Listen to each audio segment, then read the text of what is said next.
Well. Welcome back to week three. Casey, how are you? I'm doing good, Jacob. It's another week, another fantastic NFL weekend has passed us, and now we are on to week three. And couldn't be more excited. This is going to be another fantastic week. How was your weekend? My weekend was good. I got to come home, see Cincinnati for the first time in quite some time since I came back to school. So that was good to see some old friends. Obviously, the game on Sunday wasn't quite what we all had hoped for, but it was still fun to be back in Paycor for the first time this year. And I think the boys are going to get it right, but we'll get to that later. Of course, of course. Let's start with what we do now every show, the Mac and JT rundown of week two. And we're going to do it a little differently than we did the last time. We're just going to talk headlines. But while we do that, we're gonna also have the scores up there for everyone to see. Uh, why don't you kick us off with the first headline of the week? Well, the first headline of the week seems pretty obvious, and I touched on it there, just talking about the weekend, and it's the Bengals' fall to 0-2. That has to be one of the biggest shockers of the entire season so far for anyone that paid attention to the NFL all off season. The Bengals were supposed to be a Super Bowl favorite. They were supposed to be at the top of the heap all year this year, and now they've lost their second game. Casey, I ask you, is it different from the 0-2 start last year? Are you more worried? Absolutely, I'm absolutely more worried. Now, good news is Joe Burrow's health looks to be in good shape right now. I think, all honesty, he's probably lying a little bit to the public just so we don't all freak out. But I'm gonna trust him. I'm gonna trust what he says. He's feeling a little better. So I expect him to be out there. And if he's out there, you always got a chance. So that's my thoughts Yeah, on the Bengals currently. yeah, I couldn't agree more. You hit the nail on the head. But we saw other teams atop the AFC falter in week one as well. But the Bills and Chiefs got back to 500, winning in week two. The Bills looked like the Bills we expected to see this year. That offense was on a roll early in that game. Yeah, I mean, so what was very strange about the Bills Raiders game was the Raiders were driving downfield and then all of a sudden they get a stop. They stop the Bills. And so it's 7-0. The Raiders then turned the ball over and never looked back. They just fell apart. And the Bills took over that game. Josh Allen went beast mode.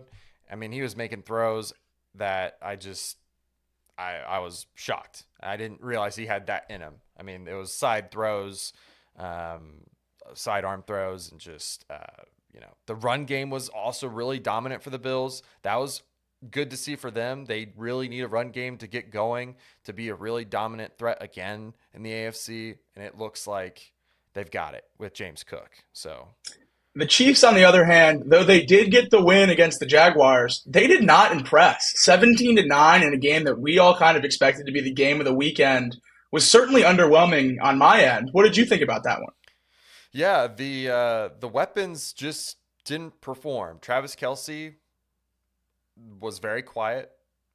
Uh, the receivers, we've mentioned them before.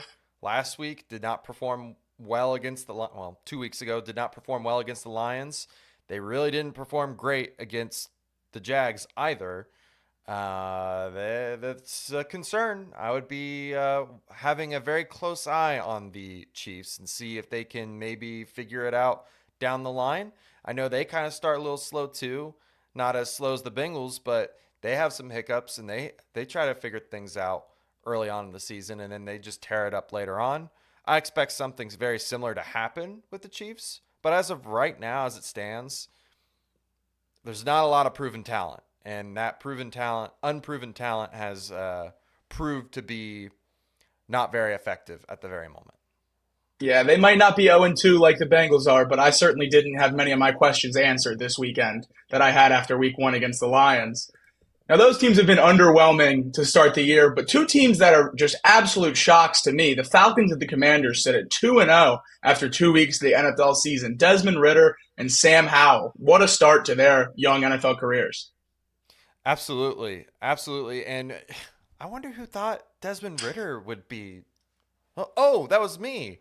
I mentioned that. And didn't you mention Sam Howell? Watch out for Sam Howell. Watch out for Sam Howell. Wow, it's like we're geniuses on this show or something. I don't know. Watch That's out for why they pay us the Washington. big bucks, Casey. Watch out for the Falcons. Watch out for Washington. Watch out for the Falcons. I think those two teams have legit guys on defense. They've got some really good threats on offense. It was all about the quarterback, which one is going to handle the pressure more, who's going to be able to dish out the ball better. And as of right now, those guys have proven us right. Two exciting young quarterbacks in the league. But looking at the three rookies that we've had a chance to see so far, Anthony Richardson has been so exciting when he's been on the field, but he suffered that concussion early in the first quarter for the Colts.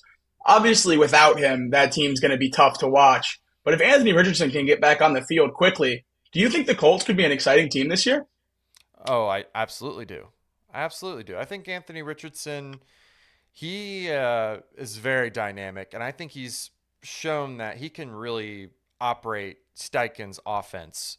The, the the the fact that they're not even at full strength, if they get Josh Jacobs, if they get Jonathan Taylor back, watch out. That team could be really, really dangerous. No, I couldn't agree more. And we turn our focus to the other rookie quarterback that I know a lot of people watching right now love, CJ Stroud. What a game from him, crossing the 300-yard mark for the first time in the NFL for an Ohio State quarterback. What a crazy stat that is with some of the big names we see in the league come out of Ohio State. But what a start to CJ Stroud's young career. Top five in passing yards, top five in completions. He's shown a lot on a team that doesn't have a great O line, has very depleted weapons, and not a very exciting defense. He's been thrown right into the fire and is really impressed. Yeah, Jacob, I agree with that. I think he is doing it without like great talent either. Like offensively, they have some decent pieces on the offensive line, and they've got some older guys at receiver, but other than that, they don't have like some crazy wideout, some really great run game. He's just doing it on his own, man. And it looks really good. It looks very efficient. He hasn't turned the ball over very much, if at all, I don't think. So that's also a positive. If you look around the rest of the quarterbacks, some of them have made some mistakes. Most notably, the number one overall pick, and Bryce Young has made many, many mistakes. You like to see the progress that CJ Stroud has made over those guys. Absolutely. I think he's, without question, been the best rookie quarterback so far. And first overall pick, Bryce Young, boy, he's seemed like he's struggled in the first couple weeks. I don't want to make excuses with his size or anything like that, like we saw going into the draft, but he has not looked great in the first couple weeks of this season, Casey. No, and I would say that the talent is very comparable to Texas. Like they are very much like the same teams. Maybe a little Right. younger on the Texans. And I see someone in there. Jack Butler said Nico Collins has been good. He has been very good. And I think that might be the difference between Carolina and Texas is that Carolina's stuck with Adam Thielen and Hayden Hurst, and they're not getting open. They don't have the same speed anymore. Right. They're older guys. And I mean, Bryce Young, he's also shown that the size has been a little bit of an issue. I mean, he barely got touched and he was sacked. I Right. mean, it's not a good look for him. And maybe he's played some two really tough teams back to back defensively. If you want to count the Falcons as a good defensive team, I do at the current moment. And New Orleans is pretty decent too, but it's not a great look so far. Still room to grow. I never like to judge rookie quarterbacks on 2 weeks, but yeah, it certainly hasn't looked good for him. Going back to Ohio State, there's another Ohio State quarterback in the league, and through 2 weeks, one of the biggest headlines is how bad he has looked. Look, I was a huge Justin Fields fan all summer, hyping him up going into this year, and all I heard was Trace Fowler in my ear about the fidget spinner and how he's not going to be good. I'm not waving the white flag yet, but boy, through 2 weeks, Justin Fields just has not shown any improvement. No, dude. And I went and watched. I decided I was finally going to watch a full game of Justin Fields. I've seen the highlights. I've seen the wow plays, and I just kind of took that for granted. I just used what other people were saying and just was like, well, he can't be the worst thing in the world, right? I mean, look at what he's doing. I watched the full game start to finish, and dude, Chicago just is terrible. I mean, horrible. He has, first off, he's not a terrible quarterback, but he's not great either. He's not good. He's probably average at the current moment. He holds the ball way too long, and he doesn't get any help downfield. I think their offense is very bland at the current moment. Their run game is lacking at the current moment as well. They need to get back to doing something to help him out, get a run game going. And then the most important thing is the other half of the ball, the defense. I mean, I've never seen so many blown coverages in my entire life watching one game. And Baker Mayfield just, I mean, he was just, I'm surprised he didn't have 500 yards. I'll just put it like And that. how does that happen with a defensive head coach? They bring in Matt Eberflus from Indianapolis. They think he's going to turn that whole thing around with an old Chicago Bears defensive mindedness at the head coaching role. And their defense might be a bigger issue than their offense right now. Things just are not going well in Chicago. Turning our focus to what might have been the game of the week in week two, the Cardinals and the Giants. No one expected that game to be great, but the Cardinals opened up a 20 to nothing lead in the first half, and then Daniel Jones brought the Giants all the way back to end up winning the ball game. But at what cost? The Giants lost Saquon Barkley for 3 weeks. And Casey, we all know that that offense just does not look the same without him. No, and we'll get more into it later on in the show. I'm very worried. I'm very, very worried. And what really got them back in the game was a couple really explosive plays that kind of just sparked their offense. It wasn't like they were methodically moving the ball down the field. I'm very nervous for this team moving forward, and someone's got to step up, man. It can't just all be, Saquon and Daniel Jones. The Cardinals, I do want to give them some credit, even though they blew a 20 to nothing lead. They're fighting, man. Everyone pointed to the Cardinals before this year saying they were just going to roll over and die, go 0 and 17, get the first pick, just ride off with Caleb Williams into the sunset and throw this year into the garbage. Well, that's not what they've been doing. They've played 120 minutes of football so far, and they've been fighting. I think that's really good to see, especially from a young head coach trying to build culture with Jonathan Gannon. The Rams faced the Niners in a rematch, an NFC West showdown, a rematch of the NFC Championship from 2 years ago. The Niners defense just seems to do more of what they've always done and make a difference in the game.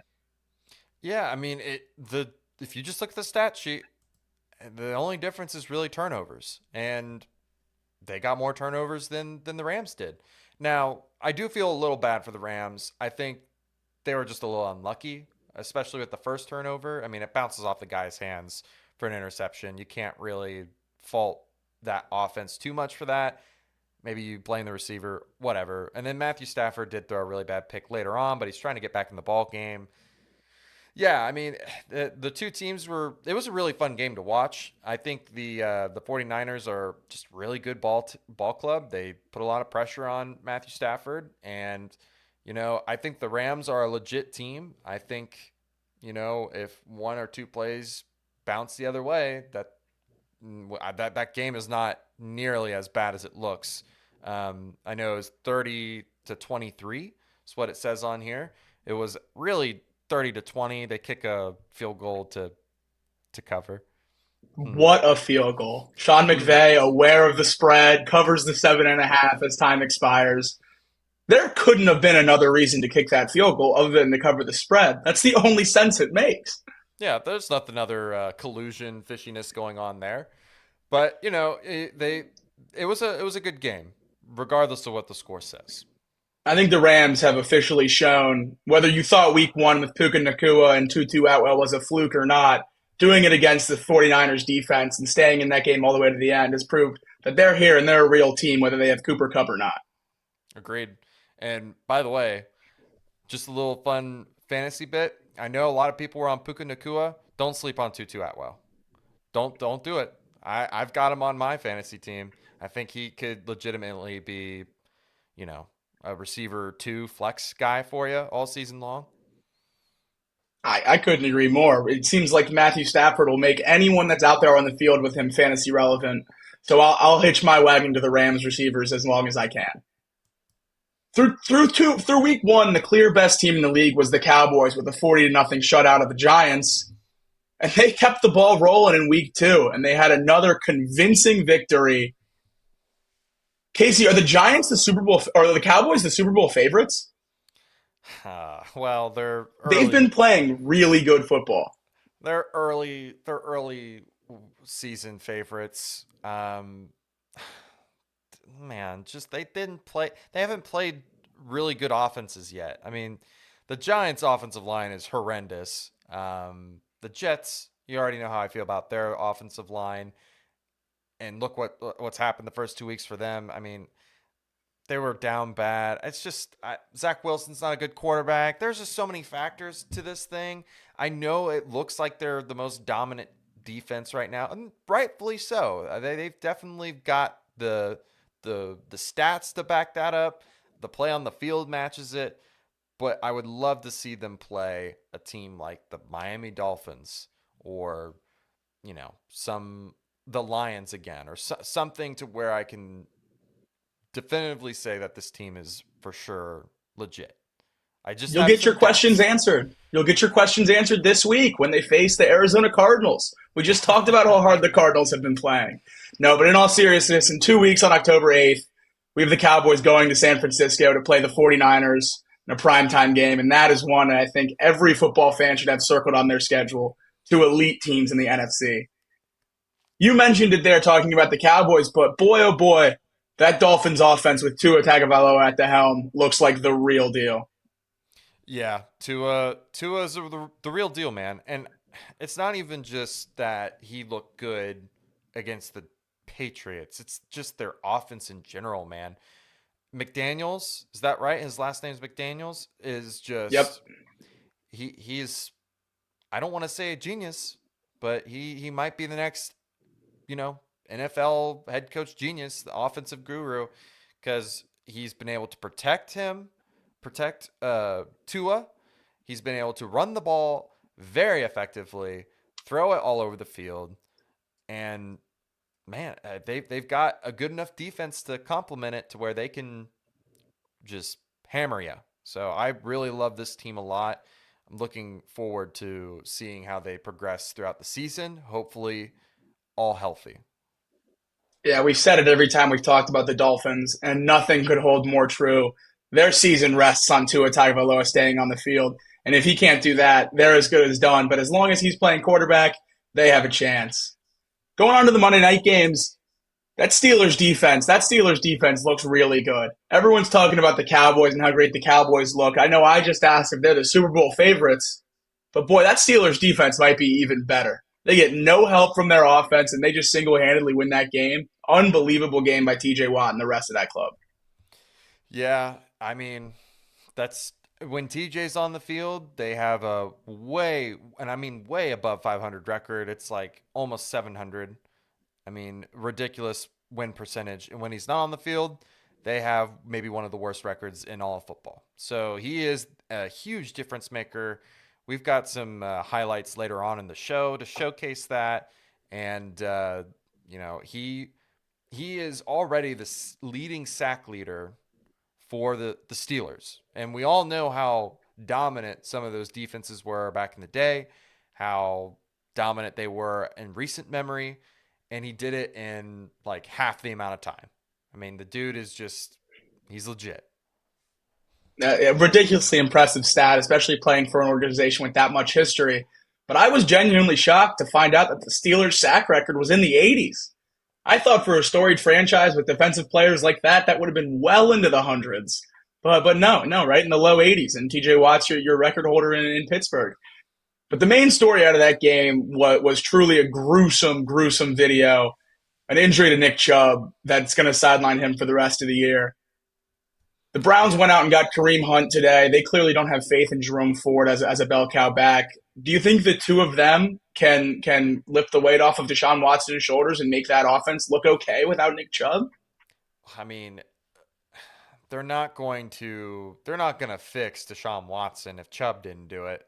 And not to say that he didn't really have a whole lot of time to do that with Deshaun, but I I think they'll be okay. Their offensive line is pretty darn good. I think that was a major part of the reason why Chubb is so great. And don't get me wrong, Chubb is a phenomenal talent. I think he's probably one of the leaders in breaking tackles. I mean, he's very effective, but he gets a lot of space to move around to be able to be a star. You know what I'm saying? And so I think Jerome Ford and I think Kareem Hunt, those two get a chance, they'll be all right. They'll be just fine. And two more developments that happened today that I just wanted to touch on before we get into the Sunday games. Chandler Jones of the Raiders sent to the non-football illness list. The Raiders and him seem to be working through that together to try to get him back in the organization, back playing for the team. But it seems like we just don't know a whole lot with that situation. I have no guess on the timeline for his return. Have you heard anything about him? No, that's I'm completely in the dark about it. It seems very odd. I mean, he was a all pro type talent on the defensive end, and the Raiders they need him. Their rookie is not performing the way that they had hoped. So I would imagine that they're wanting to get that resolved as soon as possible. Um, but a lot of teammates are saying that they're very worried about him. So I hope all is well with him and whatever issues he may have, they get resolved.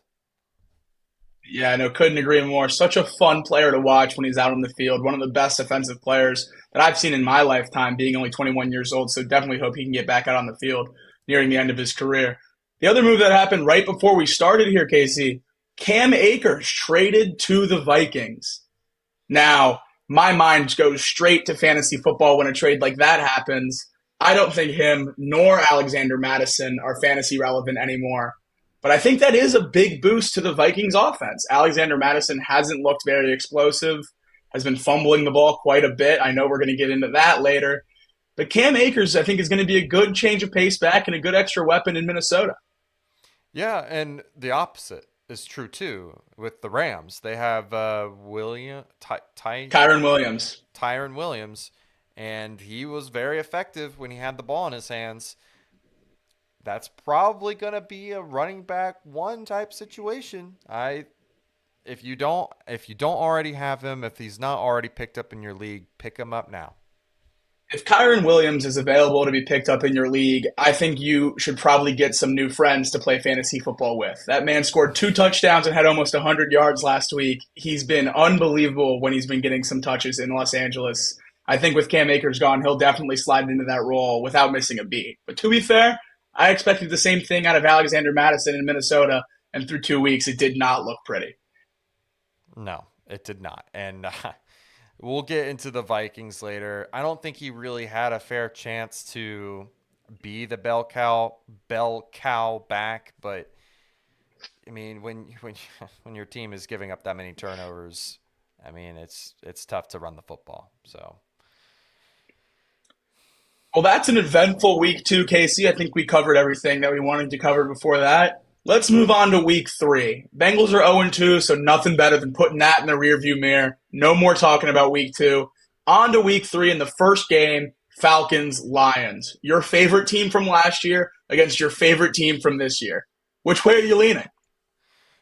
yeah, I first off I'm gonna break down Atlanta's offense because I think a lot of people think that it's a very not very creative, not very high powered, and I think the opposite. I think it's very effective, very high powered. It's just a running attack. I mean, it's run first all the time, and it starts with Bijan Robinson. Bijan Robinson is just a beast, dude. I mean, looks like he looks like the next greatest back. I'll just put it like that. He is a very, very good back. He is a dynamic catcher as well. I mean, just look at the stats from last week: 124 yards on 19 carries, four receptions for 48 yards. As he goes, this offense goes. And let me tell you, they're going to go places with him. I mean, he is the driving force that starts everything for me. And then let's talk about Desmond Ritter. Desmond Ritter is playing just good enough ball to win them ball games, not putting it too much in harm's way, making the throws he needs to make, and he's also very effective on the ground. He adds a dynamic threat that they have to respect his running ability, which allows him to get receivers downfield and to hit those guys downfield. Now, if you want to look at their playmakers in general, Drake London, like I said before many times, 6'5", very big guy. He is a deep threat target. Kyle Pitts, another guy who's 6'5". He didn't do a lot last week, but he did the week before. It looks like to me that they're kind of taking turns with that deep threat type role. Jono Smith and Matt Collins have been eating people up in the middle of the field. Those are just enough guys to get by with a good enough offense that's dynamic enough to get you to just go all in on the run and then beat you over the top. Yeah, I think this Falcons offense is going to come down to, can Desmond Ritter protect the football? You touched on their weapons there, and Bijan Robinson has been everything that we expected him to be and more. Very rarely do you get promised a generational prospect at a certain position, and then only in week 2 of his career we're saying, "Yep, he's lived up to that moniker. I can't wait to watch him the rest of his career." But with Bijan Robinson, that's exactly where we are. We said that he was going to be a top 5 running back right away as a rookie. And through 2 weeks, he looks like he might be even better than that. No one can tackle him in space. He's getting 20 plus touches a game. There's no reason that should decrease anytime soon. The sky's the limit for Bijan Robinson, and I think he's just going to keep it up. If Desmond Ritter can facilitate the ball around to Kyle Pitts, Drake London, Mac Hollins, and Bijan and Tyler Algier in the backfield, there's no reason that this Falcons team can't maybe even win the NFC South. I'm starting to wonder if they could make some noise in the playoffs. This team looks really good, and you were optimistic about them before the season. And I'm even happier that you were right because I love a lot of the guys on this team. They're so fun to watch. They're so young. They're so athletic. They're so versatile. This is exactly what people look at when they're, how do you build a roster to win a championship without paying a quarterback $50 million? This might be the blueprint. You get elite weapons outside of him, you invest in the defense, and you get a guy that's not going to make mistakes. And I think that might be what the Falcons have done. Yeah, and let me be very clear about Desmond Ritter. He is still learning. He is pretty much a rookie. I mean, he only played 4 games last year. He's still making mistakes. I mean, he did have an interception last week. And he's putting the ball sometimes in harm's way. I expect that to get cleaned up relatively soon as he keeps progressing in this offense and the way that they're trending. I mean, it's going to be pretty good for them. And that's the second part to this equation, though, for the Falcons is their revamped defense. And part of that the part of you has to say kudos to David Onyemata and Jesse Bates, who we all know and love. I just want you to look at some of these numbers really quickly. He has 5 pressures on the season, a pass deflection. Okay, so he's already swatted the ball on the line of scrimmage. He's winning his pass rush attempts at a 29.9% clip. Almost every 1 out of 3 times he's winning that rep. And then Jesse Bates, he has 2 interceptions on the year. 2 of them were against a rookie. So I'll put an asterisk on that for you if you're gonna slight him in that way. But when he's been targeted this season, he's given up a 0 NFL quarterback rating. A 0.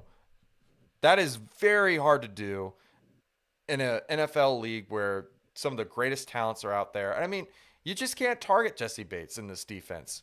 And not only that, because of those 2 rising to the occasion, rising above, rise up, Falcons fans, Grady Jarrett and A.J. Terrell have also come back.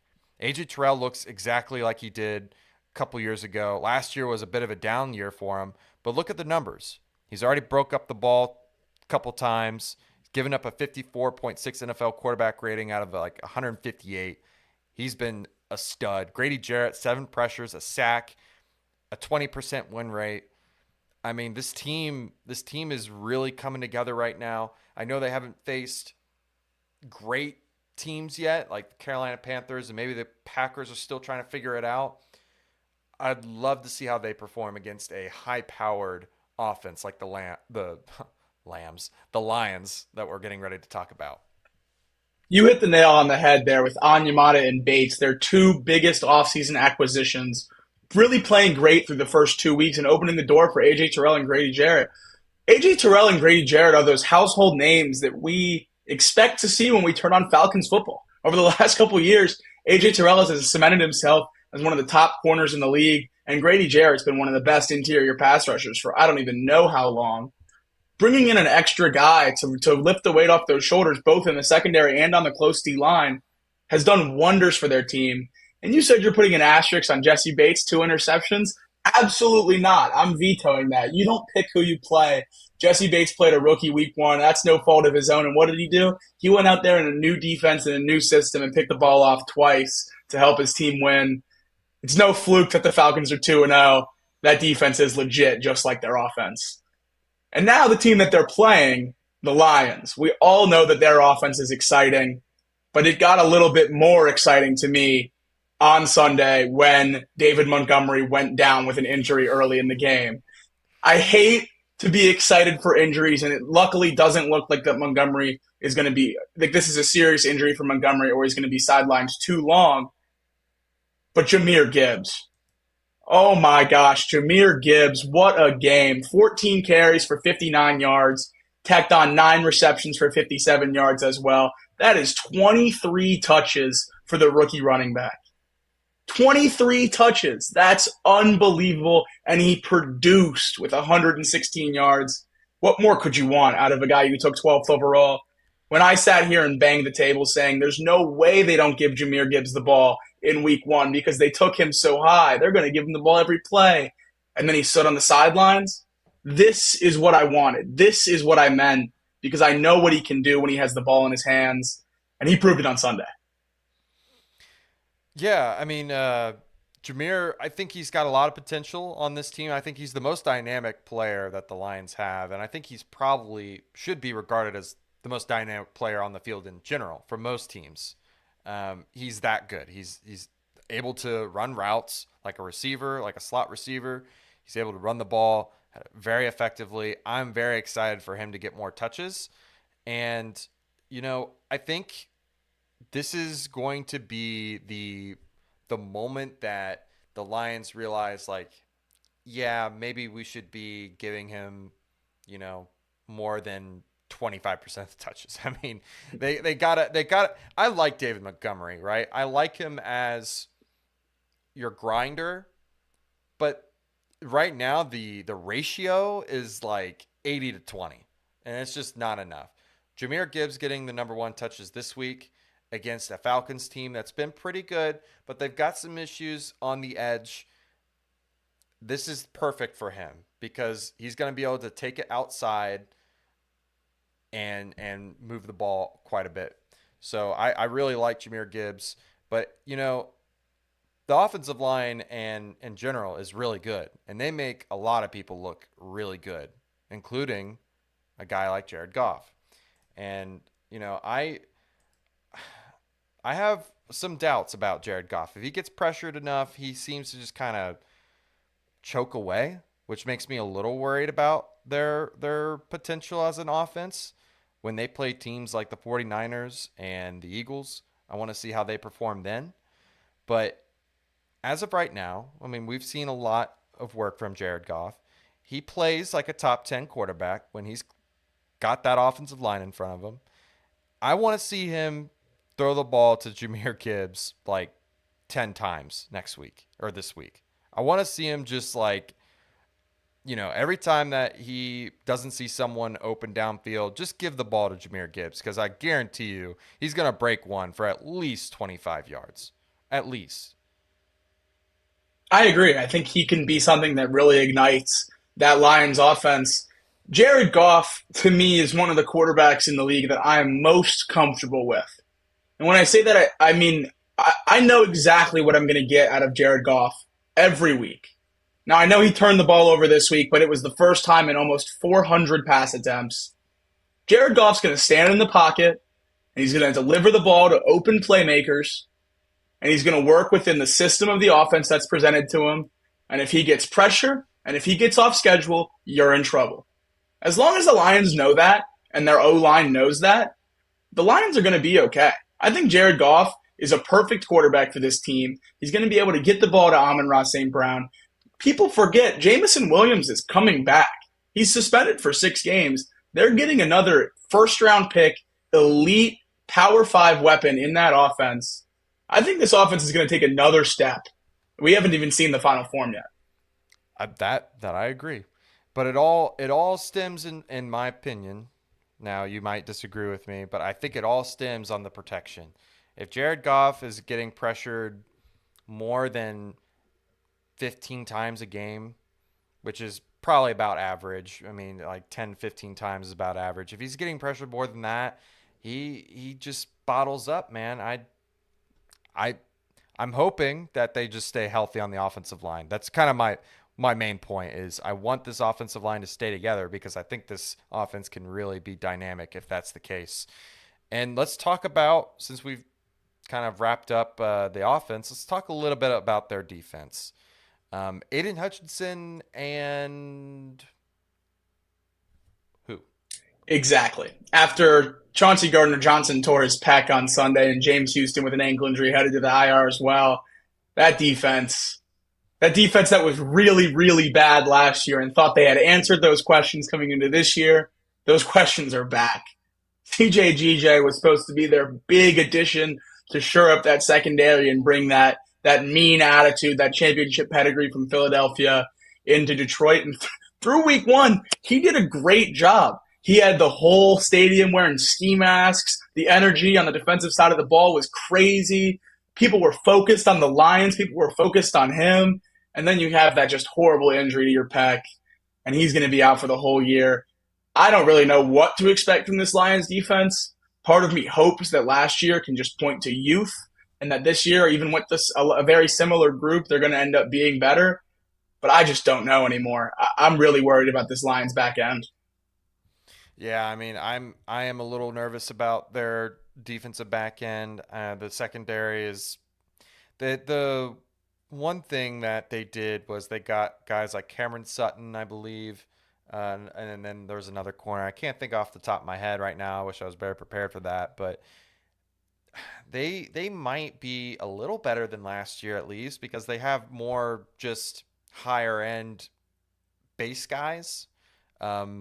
Not a lot of star talent anymore with CJ. Never heard of that before till this show. But another one too, James Houston going down to IR. It's just there's going to be a problem with pressure, and if they can't pressure guys, they're going to be in some shootouts, and that can sometimes be the difference. Now, all that said, let's talk about keys to the game. I've got my 3 keys to the game. I don't know if yours are shared. I think we both share these, right? Yep. Yep. So Desmond Ridder, if he can manage the ball game and make the throws when needed, I think he's that offense is gonna click. It's gonna be fine. Will the most dynamic player on the field, Jahmyr Gibbs, get more touches? We've said it over and over again so far. He needs more touches. Just give it to him. He needs like 20, 25 touches. And then lastly, who will get more pressure when it matters? And I say when it matters because it seemed like versus the Packers, the Falcons got pressure when it mattered. And versus the Seattle Seahawks, the Lions did not get pressure when it mattered. So I think that could be a telltale of how I'm picking this game. But Jacob, what team are you picking?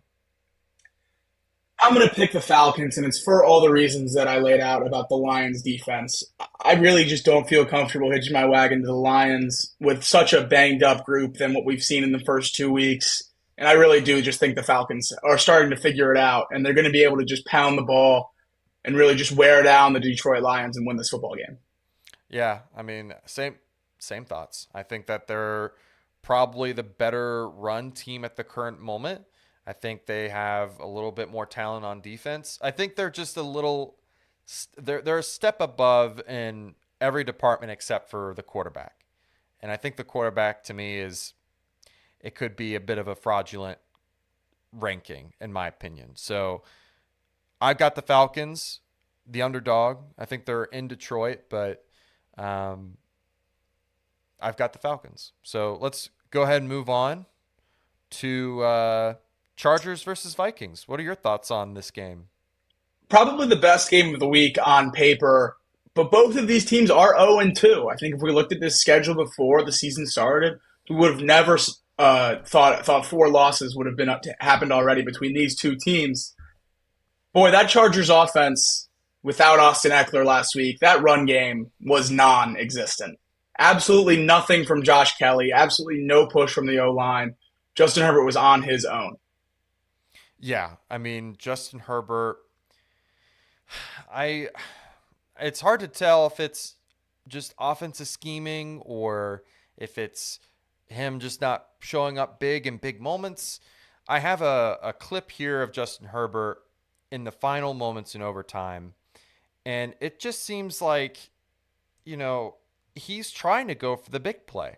He goes deep three times in a row. I mean, that ball's 25 yards down the field, and it's into to what? Double coverage there? Triple coverage, however you want to look at that. And then here, I mean, I don't know what this is. You're throwing it to no one. To no one, Jacob. I don't understand why the Vikings, we'll talk about them in a second. I don't understand why the Chargers just can't seem to get out of their own way because they're super talented.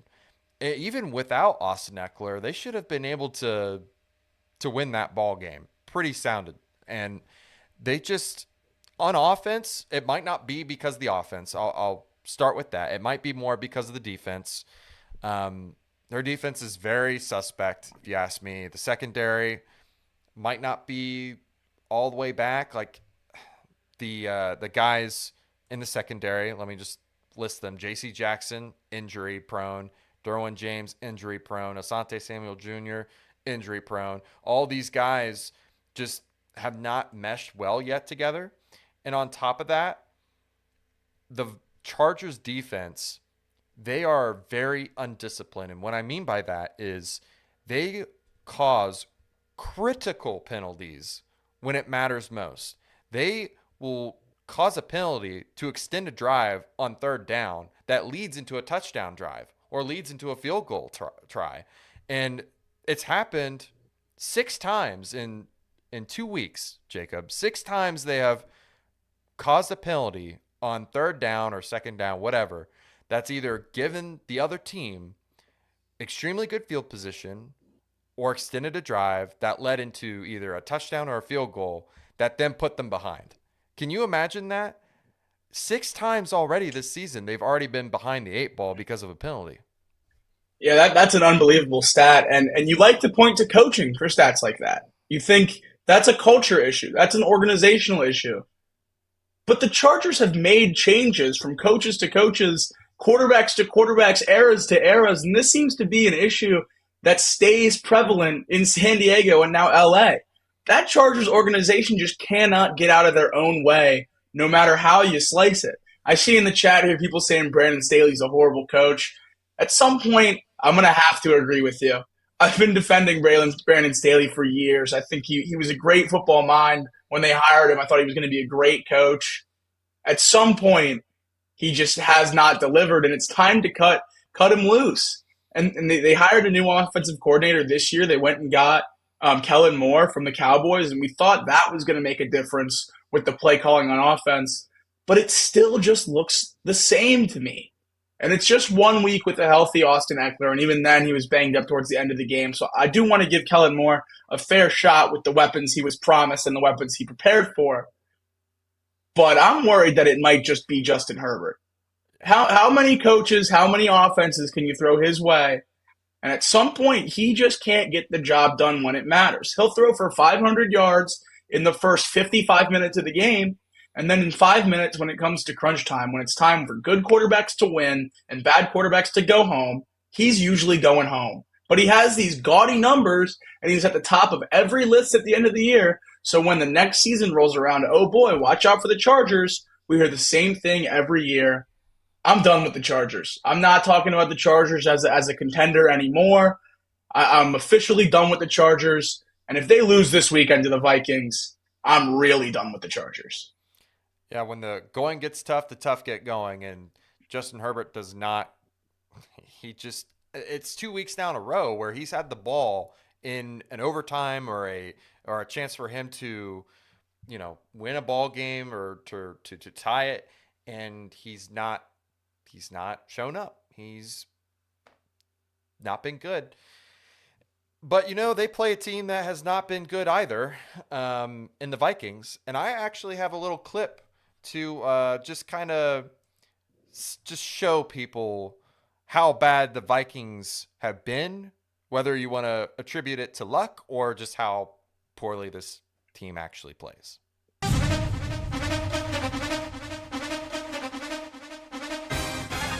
Give it to me, give it to me.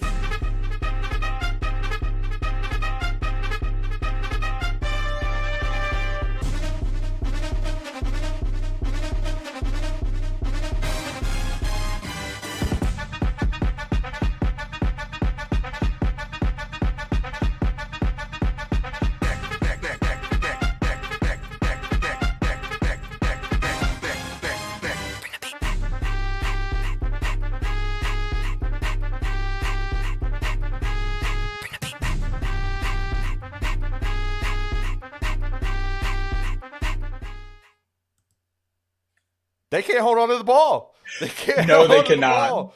They are like, I don't know what to make of it because they get into these ball games and they almost win the ball games, but they're turning the ball over 3 or 4 times, Jacob.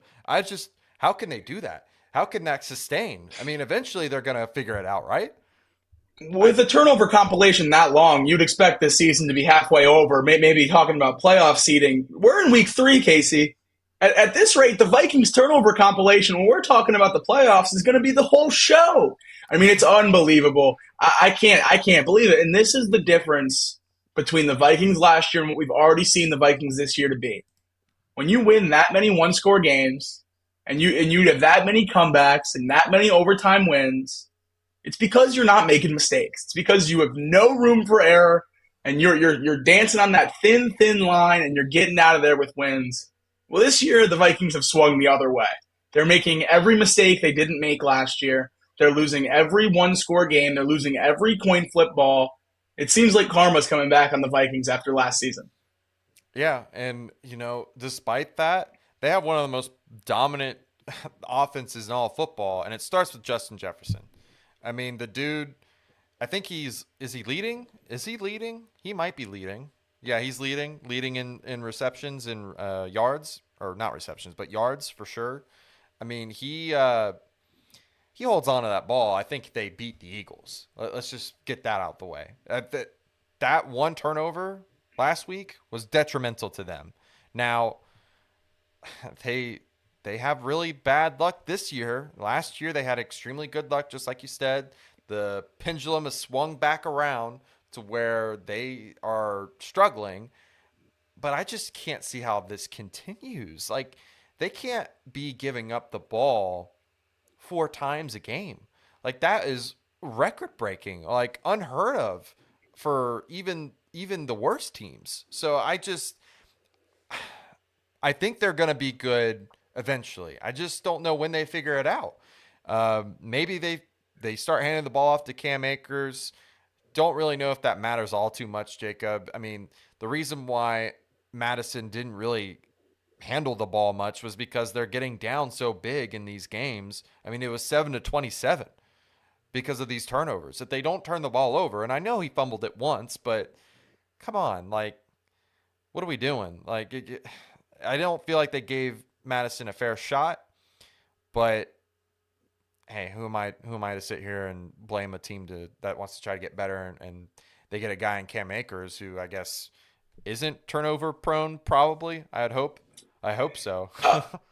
At Florida State, he definitely wasn't, but in his first couple of years with the Rams, fumbling was a major issue for Cam Akers. If you remember when the Rams made the Super Bowl against the Bengals, Cam Akers was benched halfway through that season because he couldn't hold on to the football.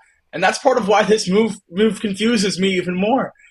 I feel like you're just getting another Alexander Madison, another back that's really a two and has some exciting parts about his game, and you're going to try to talk yourself into him taking over the role from Dalvin Cook now in New York. I think they're just going to be shoveling sand into a deep, deep hole trying to replace Dalvin Cook for the rest of this year. Yeah, and I always questioned them for not trying to restructure with Dalvin. Maybe he didn't want to and he wanted to go get money elsewhere or leave the team. I always thought that Alexander Madison wasn't going to be the full-time replacement because Dalvin Cook was a dynamic guy. I mean, I don't know about Madison. I know he can run the ball, but can he really be a dynamic back out of the backfield? Regardless, they now have Cam Akers and Alexander Madison, so those two are now just virtually dead in fantasy. Um, but Justin Jefferson, if you have him, he's been great. when will he get a, Unbelievable. when will he get a touchdown? Let's look at the keys of the game. Well, actually, before that, I'm going to take that down. I do want to say one thing about the Vikings defense. They are all in on stopping the pass, like literally all in. I think they run more three-man rushes than I've ever seen any other defense in the first couple weeks. They just they're very effective at stopping the pass, and they can sometimes get home, but they get ran all over when they want to. Like they don't care to get run all over. That's what it feels like. They just don't care. Like they will let you run the ball on them for 200 something yards. I think against the Bucks, it was like 150 yards, something crazy like that. I mean, Rashad White should not be getting like 100 something yards on any NFL defense, but for some reason, that's the way that they want to scheme things up, which brings me into the keys of the game. Who's going to be able to run the ball more effectively? I think that's a major part of this game. Whatever team can run the ball more effectively, whoever's going to be up early in this game will be able to control the game, be able to run down the clock. And who's going to play cleaner? Who's going to play mistake free? Now that seems kind of counterintuitive because the Vikings are giving up 4 turnovers a game. But despite that, both teams have a very dynamic offense. A shootout worthy alert, in my opinion. This is a game that just screams 30 points, both sides. And if the Vikings can get a good enough game script where we can finally see if they can actually run the football and not get down early in these games, I think we see the winning formula for that team come back. And look, if this Vikings offense can't figure it out against the Chargers defense, then they're really in a dark spot. I think this is the definition of a loser leaves town game. These two teams had massive expectations coming into the season. They're both sitting at 0-2. If either one of them takes an embarrassing loss this week, it might be time to pack it up and call it a season. I really don't want to take either of these teams. If you're giving me a pick, I'm going to take the over 54. I think the points are not going to be at a premium this week. They're going to be scoring off the hook. I think I'm going to take the Vikings. I would rather root for Justin Jefferson than root for Justin Herbert, so I'm going to go for the Vikings. But it Yeah. truly is a pick 'em. I can't get a beat on this game. Yeah, I know our boss would not be too well. My boss, your old boss, Trace Fowler would not be very happy with us right now for doubting the Chargers. But when it matters most, Justin Herbert just does not win you ball games. So if it comes down to the last couple of minutes, which it could very well be when it's a shootout type game scenario, I'm going to give the ball to Kirk Cousins, which is just absolutely crazy for me to say. But when he's played clean, like when he's not been strip sacked, like you saw in the compilation, I mean, he's been lights out. So I'll take the Vikings in this one. I feel comfortable with the Vikings because I think the Chargers will probably try to throw the ball all over the place despite the Vikings defense wanting you to run the ball over them. They'll try to throw into their strength. So that just is my faith in the Vikings organization over the Chargers coaching staff. I'm taking the Vikings in the pick'em. let's move on to Steelers versus Raiders. A stink game. These guys are at the bottom of my stink list. Um, The they NFL sat there and watched the Steelers play the Browns, and they thought, yes, we should give America the Steelers again. We should watch the Steelers on primetime again. And I'm so excited. I think everyone's so excited to watch just all-star quarterback play by Kenny Pickett and Jimmy Garoppolo as the standalone game on our TVs on Sunday night. If you can't tell that was sarcasm, this game is going to stink. I do not want to watch either of these teams play unless TJ Watt can have 4.5 sacks and a touchdown again. The Steelers are one of the most boring teams in the NFL. You know what Jimmy Garoppolo is. This year he's turning the ball over, which is new and fun, but neither of these teams are exciting at all. The first point I have written down about the Steelers offense just says, what can they do?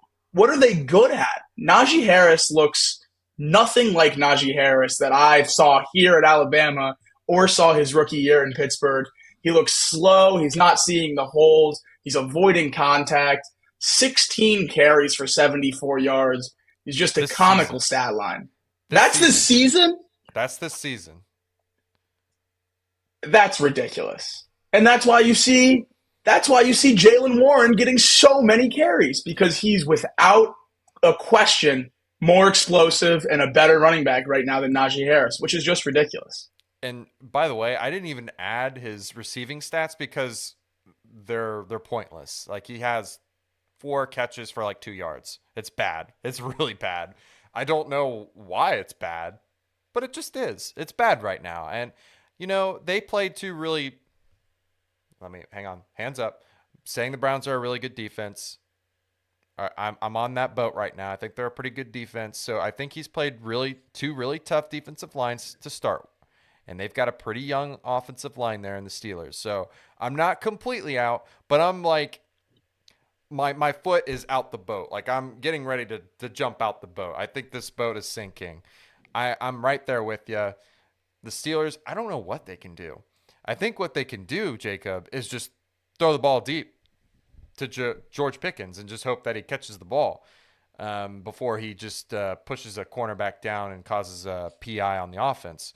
I mean, the dude is a really good receiver when he's not just being a complete ass. Let me just put it like that.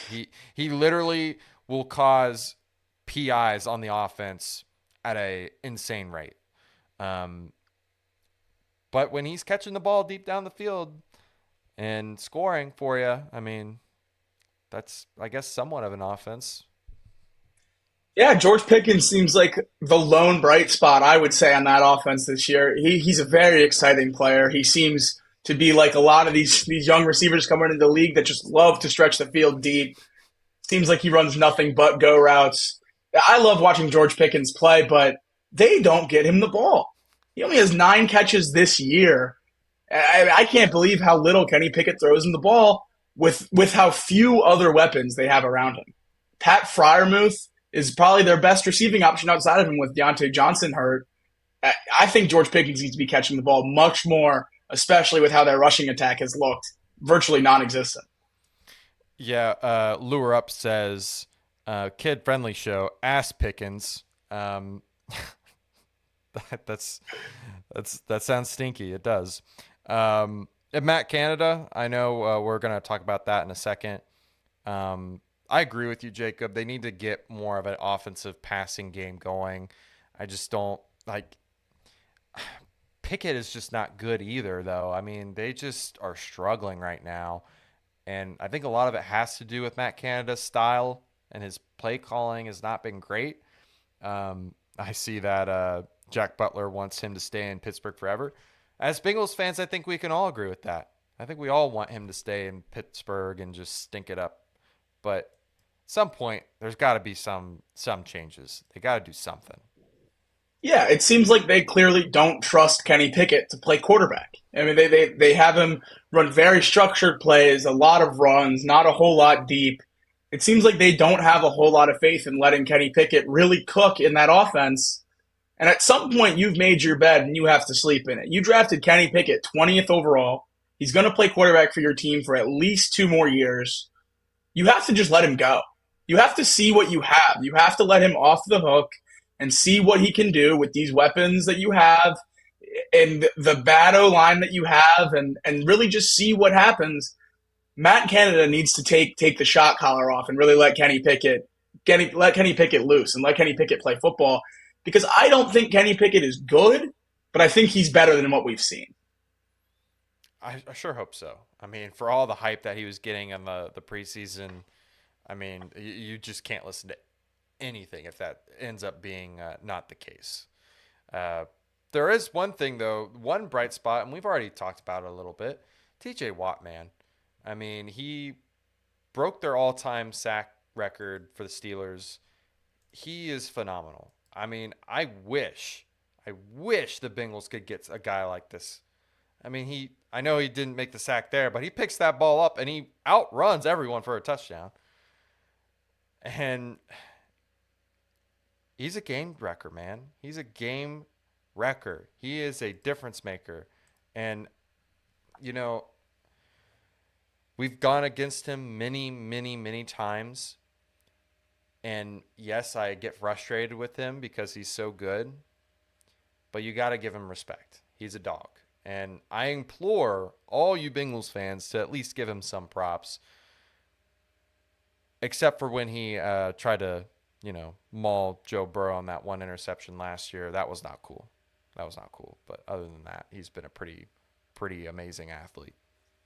Yeah, TJ Watt's a generational player. I mean, I'm sure we all remember watching JJ when he was on Houston, and we thought, wow, we're never going to see anything else like this. Well, there was another one just a few years behind. It's just a carbon copy.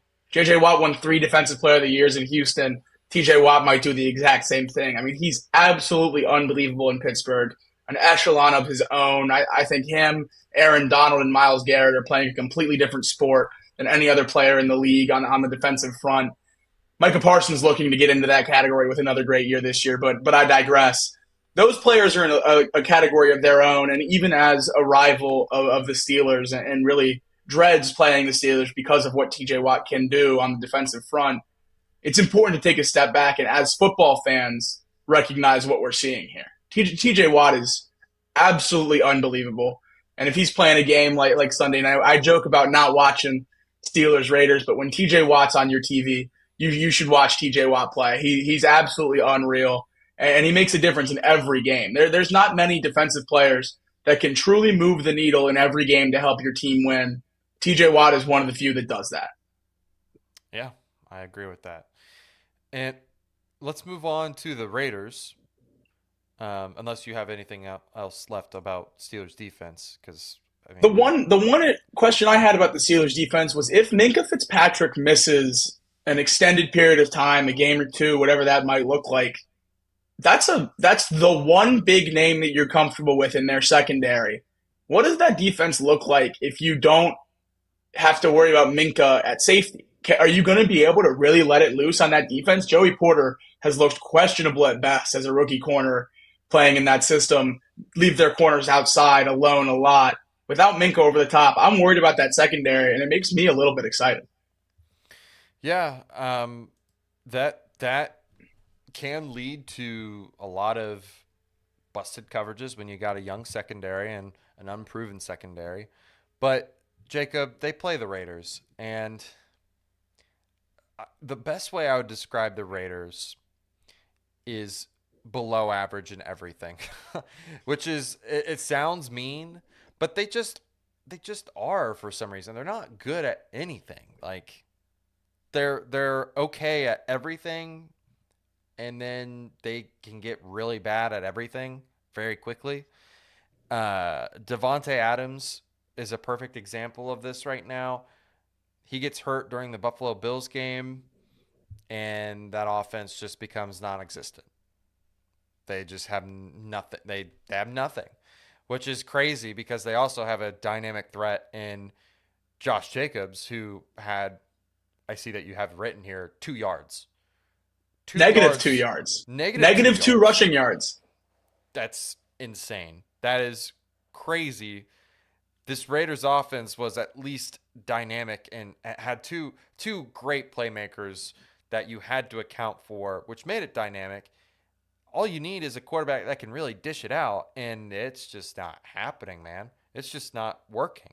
I don't know if it's just because Jimmy G's not good enough of a quarterback or if it's because of the scheme. I mean, I'm not a big fan of their coach.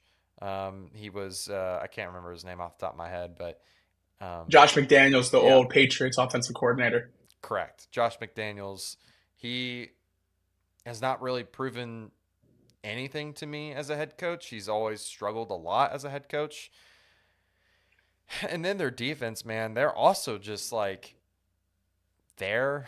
They're just kind of there. They got Tyree Wilson as a rookie. I think maybe they saw something with the Chandler Jones situation coming, and it's just not working out right now. He's not polished yet. He's very raw as a talent, and they they got Josh Allen last week. Josh Allen plays just really good against really poor teams, and it got way out of hand, and they just you know give up 38 points. Um, they're not great at run defense. They're not great at pass coverage. They're not great at passing the ball. They're not good at running the ball. I don't even know how they won Yeah, week one. yeah. Well, they won week one because they played the Broncos, and the Broncos refused to win football games, regardless of who's head coach. But the Raiders are an abysmal organization this year. They're in a really, really dark place, I think, because the two things that they had going for them were all right, we're going to be able to run the ball effectively with Josh Jacobs. And then Jimmy G's not going to turn the ball over. Jimmy G's going to get the ball to our weapons and just facilitate the game because that's what he's done his whole career. Well, that doesn't seem to be the case anymore. Josh Jacobs hasn't had a carry over 7 yards yet. He goes negative total rushing yards last week. Jimmy G throws 2 picks. The Raiders have nothing going for them. They play in a very hard AFC West and in a much harder AFC as a whole. That schedule doesn't get much easier. I think the Raiders are going to get really, really bad here before the season ends. I have to agree with you, and that's why I feel like this game could get very ugly very quickly. I think the Steelers defense could just eat up this Raiders offense very quickly, and then you know the Raiders defense. I don't know. Can they stop the Steelers offense? Probably. I don't know. They're both kind of mid right now, so I don't know what to make of them. And the Steelers are going to get pressure on Jimmy G, but can they mitigate the pressure on Jimmy G? Can they get a run game going? I don't know. We'll have to wait and see. I don't think Devontae Adams, he's been cleared of concussion protocol, so they should be all things go for them. But I don't have very much faith for this Raiders team against the Steelers. Yeah, me neither. This is a pretty easy pick, in my opinion. I'm going with the Steelers. Easy one. Both picking Steelers. And I hate doing that because we don't like the Steelers, but the Raiders are just that bad. They're just that bad. It's okay. We can move on. We've both said a lot about Deshaun Watson this offseason, but if the Steelers offense can make Deshaun Watson look like that, I think they can make Jimmy G look even worse. And I think this is going to get ugly. Ugly, ugly. Moving on to our next game, the Eagles and the Buccaneers. The Buccaneers, certainly one of the most surprising teams of the season this year. No one would have thought they started 2-0, and Baker Mayfield looks like he might just be an NFL quarterback again. I certainly didn't expect that when the Browns cut him loose, but through a couple weeks, he has the Buccaneers sitting on top, and they have not beaten easy teams. They've won 2 pretty difficult games in a very, very simple division, the NFC South. We keep saying who's going to win that division. Are the Bucks a contender now? They played probably one of the worst defenses. I'm actually going to say that they played the worst defense in all football last week. The Bears defense, dude, it's bad. I know we're not talking about the Bears, but it's bad, dude. It's not good over there. And Baker should have probably had 500 yards. I'll just put it like that. So the fact that he only had 300 something yards against that team, I mean, he looked really good, and so did Rashad White. But against the Eagles defense, I don't think that's going to happen. I don't think that's going to happen at all. And, you know, if Baker, the one thing I will say, a little preview to the keys of the game for this one, if Baker can get a run game, if they can establish a run game with Rashad White, I think they'll be in the game. But if they can't do that, I just think the Eagles are going to smack them around. I don't think they've got the offensive line to hold up for very long. I don't think they've got the talent at running back to really, you know, sustain a good run game. It's just tough, man. I think that they've just played really bad teams to start the season. Now, I will say the Bucs defense, on the other hand, is very encouraging. I think they're very, very good. I think that team, or that group of guys on that team, are pretty elite. They have a really good scheme. They have really good disguises. They love to send 5 or 6 guys, so they're not completely overloading you, but they love delayed blitzes. They love stunts. They love doing things to confuse the offensive line to get to the quarterback. And right now, as we speak, they are 4th in the league in takeaways, which is pretty significant. But they played the Vikings, which we already saw how that was. And they played the Bears, who I've said now time and time again that they really stink. So maybe it's not as good as we think. I don't know. We'll see. They play a really tough team in the Eagles and a very dynamic offense with Jalen Hurts, but it hasn't been very dynamic yet. And I think they've been very, very good at running the football. There's something off about the pass game. I haven't been able to really dive deep into it yet. I don't know if it's Jalen Hurts just holding onto the ball too long and not letting it rip, but there's something a little off about the offense this year. No one talked about the fact that the Eagles lost their offensive coordinator. Shane Steichen's not there anymore. That's going to be a big difference. They lost both their coordinators this offseason. They're sitting at 2-0, but it certainly hasn't looked like the dominant team we watched play the first half of the year last year. I think the Eagles are going to be fine. They're going to find their ground, but it's just going to take some time in a new system. And even if it's not a completely new system, it's new voices, it's new lingo. It is new. You have a new voice in your ear for Jalen Hurts, and you have to make changes. So through 2 weeks, it's been a little bit bumpy. But even then, A.J. Brown has been virtually non-existent part of that offense. It's been all Devontae Smith in the pass game. Once they start doling that ball out to A.J. Brown as well, I think the Eagles are going to be right back where we all expected them offensively. Yeah, and you're spot on. I think that's the main issue is that A.J. Brown has not been that dominant receiver for this offense yet. And I don't know if, like I said, I haven't watched the film yet. I will be watching it very soon. I wanted to give it a couple weeks before I had this take, but I think I'm willing to say it. I just think it's the scheme right now. I don't think it's the same offense that they had last year, and they're not getting the opportunities to them. I don't know when that changes, but, you know, it needs to if they want to get back to where they want to go. One thing that hasn't changed that I want to touch on just for a little bit, you have it labeled here as the tush push sneak, and should it be allowed? We had this debate on Off the Bench, I think a week ago, around Thursday Night Football last week, and I think it should be allowed. I mean, if you can't stop it, then figure something out. And I try to do some research. Maybe you can correct me if I'm wrong.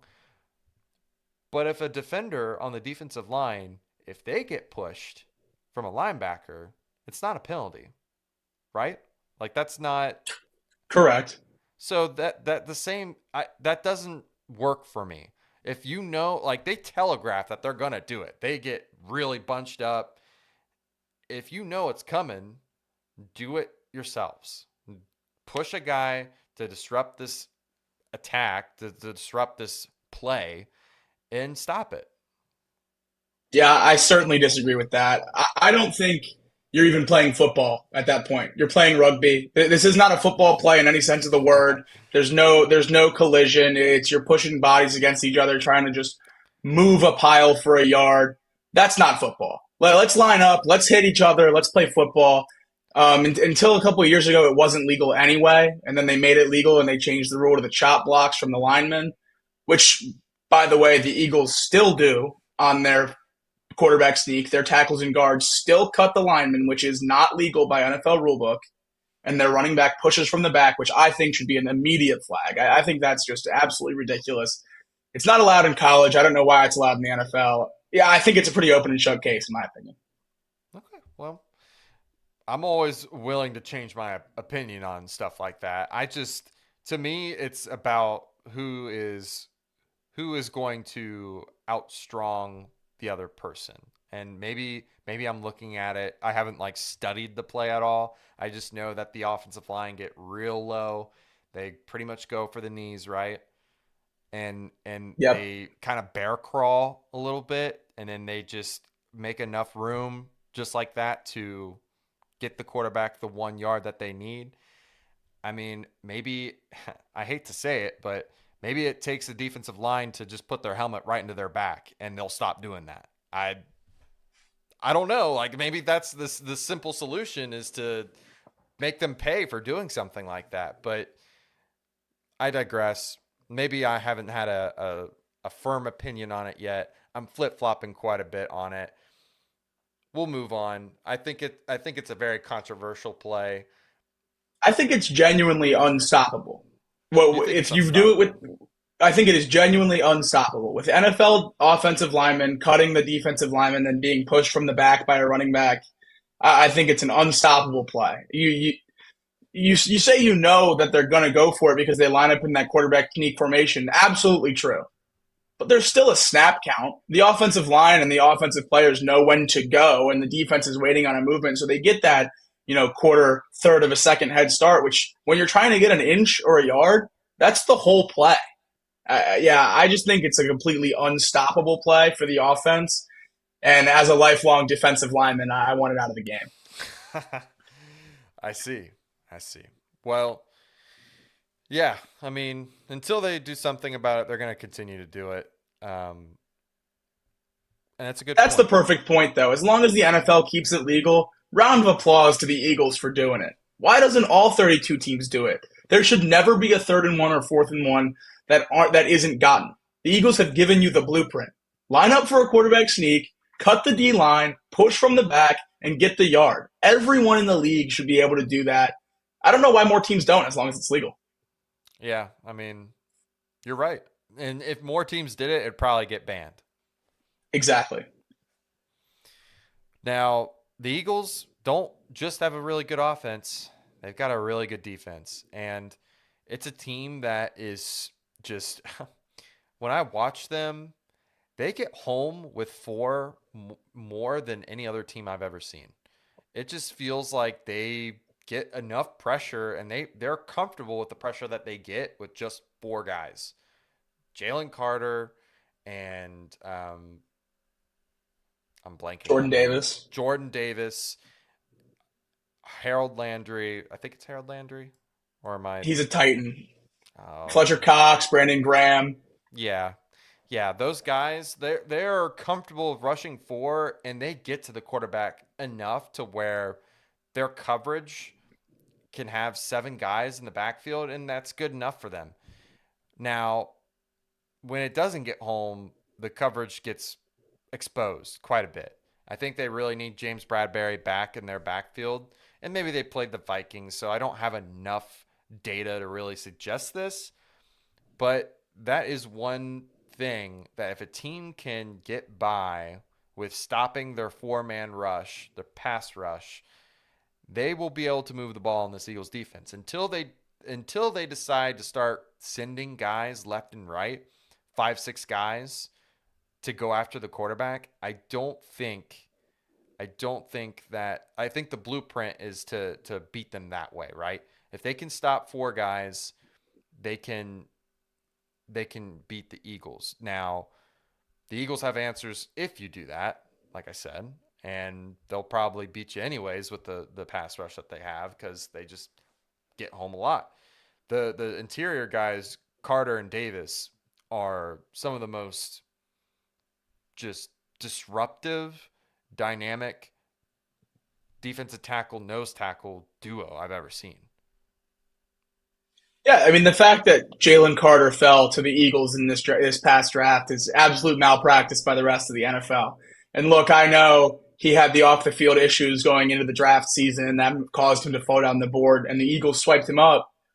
But this was a guy that we were talking about the Bears holding on to the number one pick in order to draft. And then we get to the draft season, and he's sitting there outside the top five, and no one's batting an eye. And then the Eagles take him, and he kind of flies under the radar for the whole offseason when it comes to talking about big name rookies. Jalen Carter is the premier player in this rookie class in the NFL. He was ready to be an all pro level defensive tackle in week one, and he has proved it without missing a beat. He's in his low 20s as an interior defensive lineman, and he's playing out of virtual every down basis in the NFL. That's unheard of. The Bengals took a much more experienced player on the defensive line in the first round in Myles Murphy, and he's still only seeing the field in rotational roles. Young defensive linemen take so much time to really find their own in the NFL, find the way to move those massive humans in front of them. NFL offensive line is one of the biggest jumps from position to position from college to the league, and that's why defensive linemen struggle so much. Jalen Carter hasn't. Jalen Carter hasn't struggled at all. He hasn't missed a beat. He's looked like the same player we saw at Georgia dominate SEC offensive lines. And that's why this Eagles defense looks the exact same as it looked last year, even though they lost Javon Hargrave. He ranks fourth in the league in pressures. Fourth. Fourth. That's unbelievable. Aiden Hutchinson, TJ Watt, Micah Parsons, Jalen Carter. That's unbelievable. And he's got I know this is getting really deep into it, a 20% win rate in pass rush. That's also just outstanding for a defensive tackle. I mean, it is quite literally the highest out of most of the defensive tackles in the league currently. Yeah, enough said about that. He's a force to be reckoned with. Keys to the game. Like I said before, if you can stop four, if the Eagles are able to stop the run with four and get to Baker with 4 or 5 guys, the Buccaneers are gonna have a really tough time. And if the Bucs can establish a good run game, I think they're good enough to play action pass off of that and get some of these corners that are playing a lot of zone to bite on the run, beat them deep. They got the receivers to do it in Mike Evans and Chris Godwin. I'd like to see them try to at least establish the run. I don't know if they can do it, but they should at least try. And then Jalen Hurts, if he is able to evade the pressure at all that the Buccaneers are going to throw at him, I mean, they're going to have just a field day. I mean, Jalen Hurts' legs quite literally could just completely nullify the best part about this Buccaneers team and their pass rush. And if they can do that, then it could also be an ugly game for the Bucs. So those are my thoughts on the keys of the game. What are your thoughts? I don't have a key to the game. My key to the game is don't overthink this. It's Baker Mayfield against the Eagles. This seems like such a clear pick. I think you're going to fall in love. We're going to try to fall in love with the Buccaneers through the first 2 weeks playing some shoddy teams. Philly's only getting 4.5 points. I'm taking the Eagles. I think this is a pretty simple one. I think that line is much higher if the Bucs lose one of their first 2 games. I mean, obviously it would be higher if the Bucs lost one of their first 2 games. But the Bucs are overplaying where they are right now. Now, after this week, once the Eagles embarrass them, like I expect they will, I think people are going to do a full 180 on the Bucs, which is going to be an overcorrection. I think people are going to look at the Eagles dominating this Bucs team and say, "All right, those first 2 weeks were a fluke. The Bucs are the Bucs. This is the joke team we expected." And I don't think that's the case either. But there's levels to this in the NFC. The Bucs might compete in the NFC South, but they're not going to compete with the Eagles. Agreed. Well, for those that have waited this long, we're finally going to talk about the Rams and the Bengals. Second to last game. Lots of us are nervous about this game. It looks like Joe Burrow's probably going to play. I mean, he's had already that vote of confidence that he's getting healthier. So that's good. What are your initial thoughts on this game? Obviously, everything rests on the shoulders of number nine. If he's not playing quarterback for the Cincinnati Bengals have no chance. I think that's kind of how everyone in Cincinnati feels at this time. We might have rushed him back in week one, but we've kind of made our bed. We have to sleep in it now. He's going to be our quarterback until he can't play. And hopefully that point is not now. I expect him, especially after today, to play on Monday night and to play well. I think we saw a great flash of what this offense truly is in the second half when they started to come into their own, and we're one red zone pick away from truly winning the game and turning the narrative on what this Bengals team is with the slow start. But man, he just hasn't looked good through the first couple weeks, injury or not. Yeah, I mean, I've had this take on off the bench. I don't feel like they played the Ravens they played them like they would have any other time, like last year. They played them tough, and Joe Burrow didn't have a great game. I mean, he had a pretty good game. You look at the stats, and he didn't throw for 300 yards, but it's really hard to throw for 300 yards against this team. And I know they had some injuries, but it's really a great scheme. They can plug and play guys, and they've shown that they can do that. I mean, they made the playoffs last year with a ton of injuries. So let's just put that notion to bed that they should have killed them with the injury problem, like their injuries that they have. The team was one mistake away from winning this ball game. And that's all it really is. That's all it's ever been with these games. Whoever wins the turnover battle is usually the one that wins the ball game. And it's unfortunate that the Bengals had a turnover, a strip sack or something like that, or a strip from Lamar. It was taken away from them. And it was a tough call, hands to the face. That hurt them a lot. And they also had two sacks that were also called back due to penalties. Like, there's just a lot of stuff that didn't break the Bengals' way this game that I'm not going to sit up here and say that they played bad, because I don't think they played bad. They just had a lot of unfortunate breaks not go their way. And, you know, yes, they struggled the first two drives. I'll give you that. But after that, they were moving the ball pretty effectively.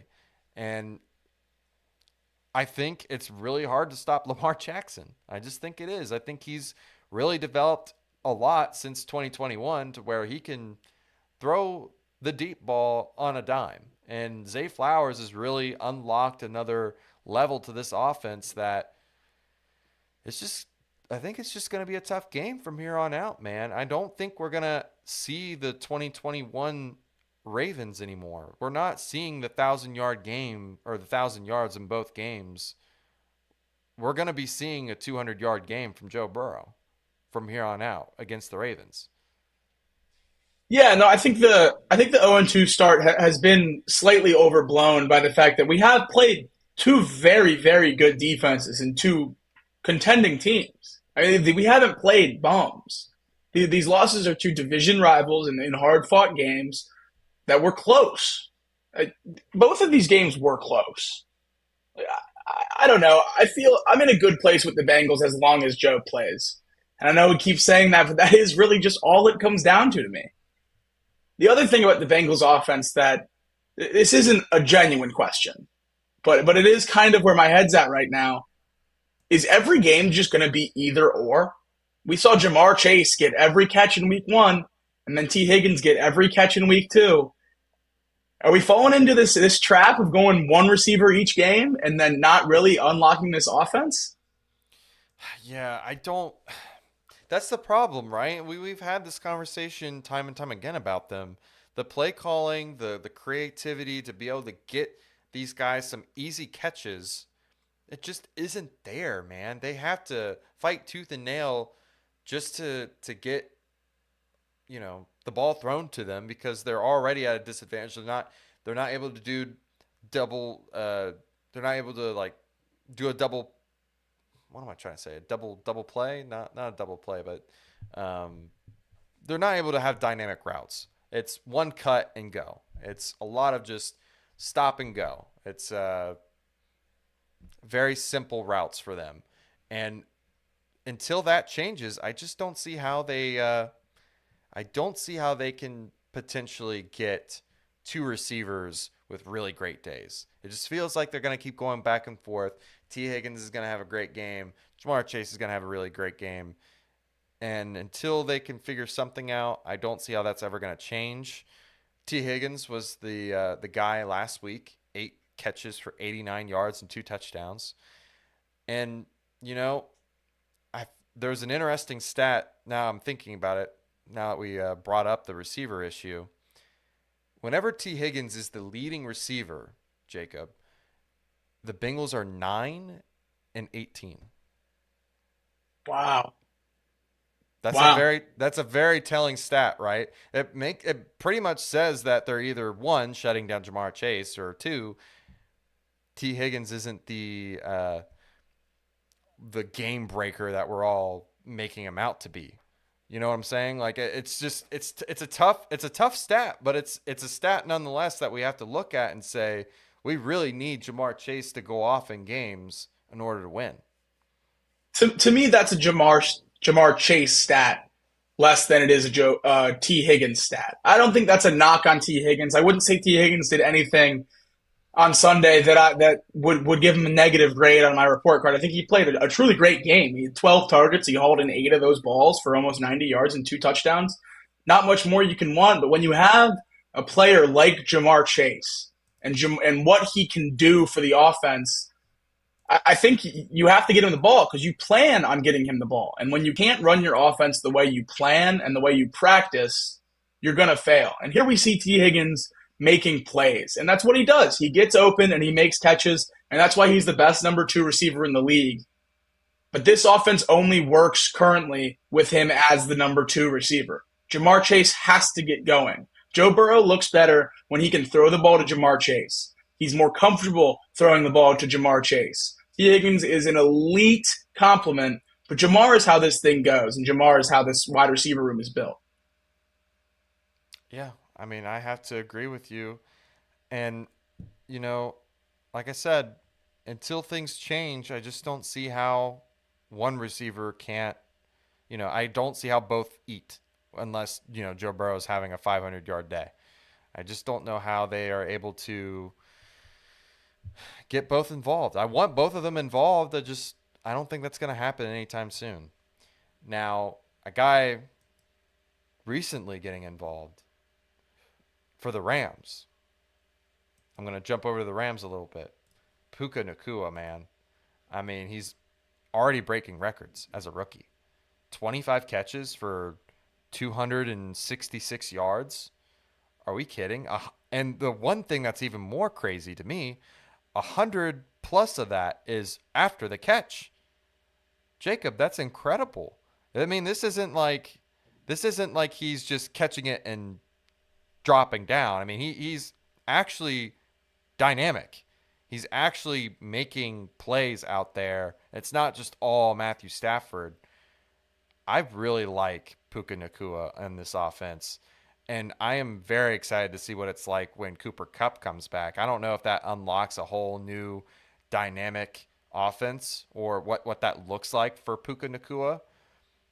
But it's gotta be something, right? I mean, he's already established himself as a dominant, well, I shouldn't say already, but he is very close to being in that pedestal for me as a top 15 receiver this season.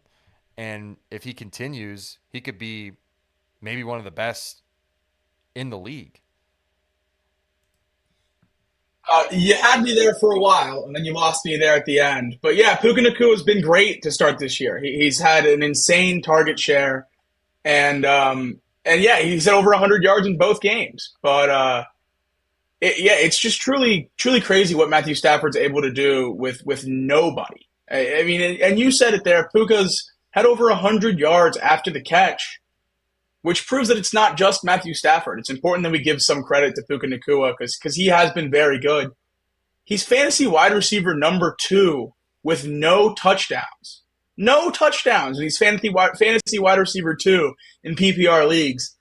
That tells me that this is consistency and that this is sustainability.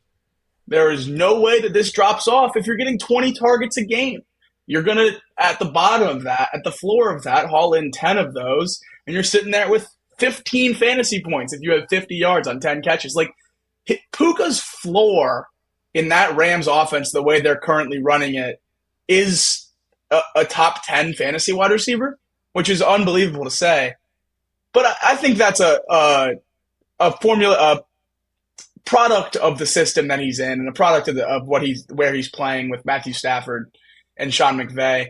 I think it's a little bit premature to say that he's established himself as anything in the NFL, much less a top 15 receiver. Um, yeah, I don't think he's anywhere near there yet. But if he keeps this up through the whole year, I don't see why we couldn't be having this conversation at this time next year. Yeah, I mean maybe it was a little premature, but he helped me out on fantasy, so I really like Puka Nacua right now.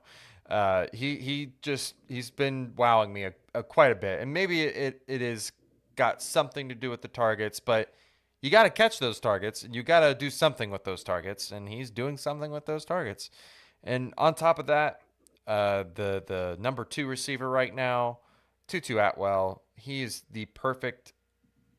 That's exactly what they need to add some dynamic playmaking on the field. A deep threat, very shifty guy, speedster. I love the offense for the Rams, which makes me very worried about the Bengals defense. Now, the Bengals defense has not looked good on the run game, which the Rams really haven't established a great running attack. We know they are capable of one, and now they have Tyron Williams. Kyron Williams. Tyron Williams. They have Tyron Williams with the bell cow now. Maybe it is a little bit more dynamic than what they have with Cam Akers. But, I mean, the way that the Bengals run defense, they like to play a lot of zone. The Rams eat up zone.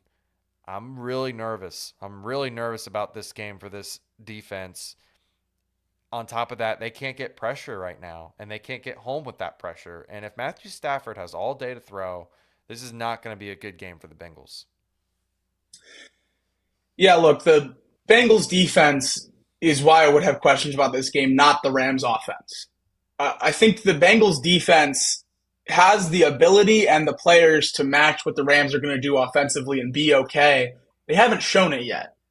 So I don't think the Rams offense is going to beat the Bengals. I think the Bengals defense might beat the Bengals. It seemed like receivers were finding open holes consistently for the Baltimore Ravens last week. These last two teams have great rushing attacks in the top of the league.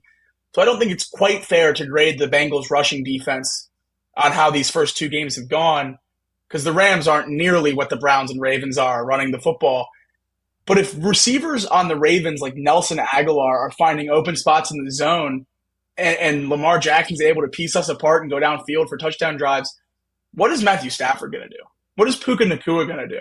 And I know saying that name is kind of crazy at this point because what has he done? He's only played 2 weeks, but what has he done? He's found the open spots in zones for 2 weeks and hauled in double-digit catches.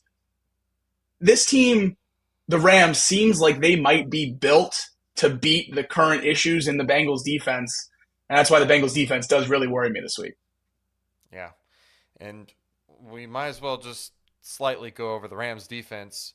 It's kind of hard to do that because we're so used to the big names like Jalen Ramsey and Wagner. Von Miller. But it's just Aaron Donald, a bunch of rookies, and backups. No names, but they're overperforming, just like you have written down there. They do just enough to keep guys in games. And that's all you can really ask of your defense when you have a pretty dynamic offense. And, I talked about this, I think, week 1. Last episode, they have some rookies that are just really performing well. They're not super high ceiling guys. They're really high floor guys. So they just are making really educated roster decisions to elevate the team in a way that their floor is low. They're not going to ever make a terrible mistake. They're they're not going to lose to lesser talent at any given point. They're always going to be a bit average. And that's what I would say is that they're not going to wow you. But Aaron Donald also hasn't really looked like himself either, which is the crazy part. Um, it's a very weird defense right now.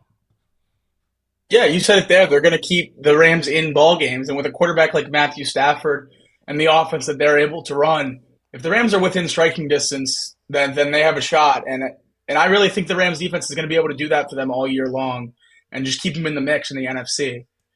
The line for this game has moved quite a bit, but it's down to 2.5 right now. The keys to the game first. Does Joe play? We've said it since we started talking about this game. If he's not on the field, it's the Rams all day. If not, the Bengals certainly need to get Joe Mixon going. It's going to come down to the rushing attack. Does the young Bengals secondary hold up against the Rams' young wideouts? That's exactly what I just said about the Ravens secondary, finding the holes in that defense. Are Puka Nacua and Tutu Atwell going to be able to do the same thing? If they can, it's going to be a real struggle for the Bengals defense on Monday night. Can the Bengals get pressure on Stafford? The Bengals have really struggled rushing the passer so far this year.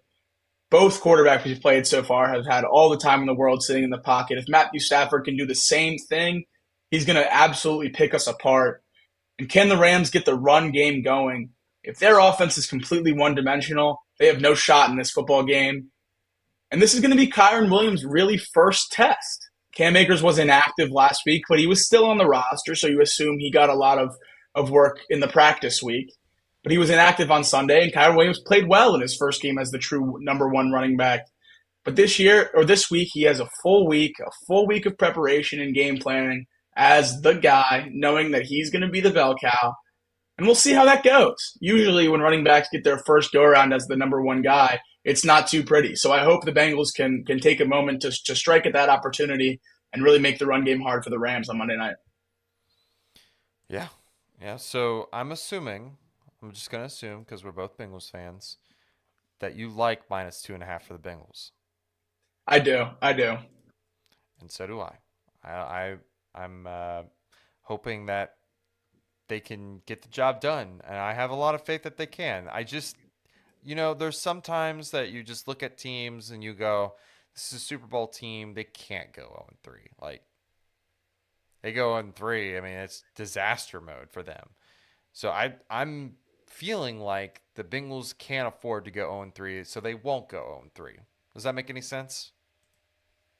And I'm kind of picking the same way here. If the Bengals don't win on Monday night, we might not have a show on Wednesday. Casey and I are going to be real sad boys on Monday evening if the Bengals start this season 0-3 after all the fun hyping up this team over the summer. So, yeah, no, I'm taking the Bengals -2.5, and it's my heart and soul on the line, Casey. Yeah, I have to agree. Last game? Let's wrap it up with tomorrow night. The Giants and the 49ers on Thursday Night Football. A 10-point spread, our second double-digit spread this week in the NFL slate. Boy, when you get a 10-point spread in the NFL, you usually have to ask yourself some questions.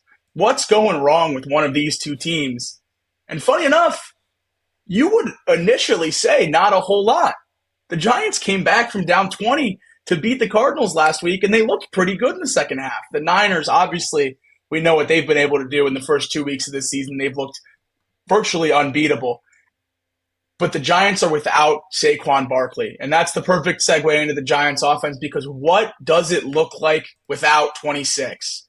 Daniel Jones has a 16-17 touchdown to interception ratio without Saquon Barkley and roughly 40 yards less per game. He's a completely different quarterback when Saquon Barkley's not on the field. Last week, he played a great game, and almost all those numbers came in the second half, coming back against the Cardinals. But who was the guy on the other end of the ball so often? Saquon Barkley. He was in the backfield running. He had guys in the box because they had to respect the Giants' run game. Now this week, with Matt Breida in the backfield, with Eric Gray, a rookie, in the backfield, the Niners are going to have no reason to respect the Giants' run game. I think they're going to be very, very content to rush 3-4 guys all game long. Sit back, try to make Daniel Jones pass the ball on a setup pass defense, which I don't think he's going to be able to do. This one's going to get ugly, I think, Casey. Yeah, I have to agree with you. It just does not look good. It's just not a good look for the Giants. You saw what happened to them when they played an elite defensive line, and it was not pretty. They got destroyed. So they play probably the best defensive line in all football. um, I've been trying my hardest to look at a pick for this game because we're gonna do some picks here, of course, and all of them are 49ers. Like if you can pick an under for the Giants, you pick unders for all Giants numbers because it's just not they're not gonna be able to do anything.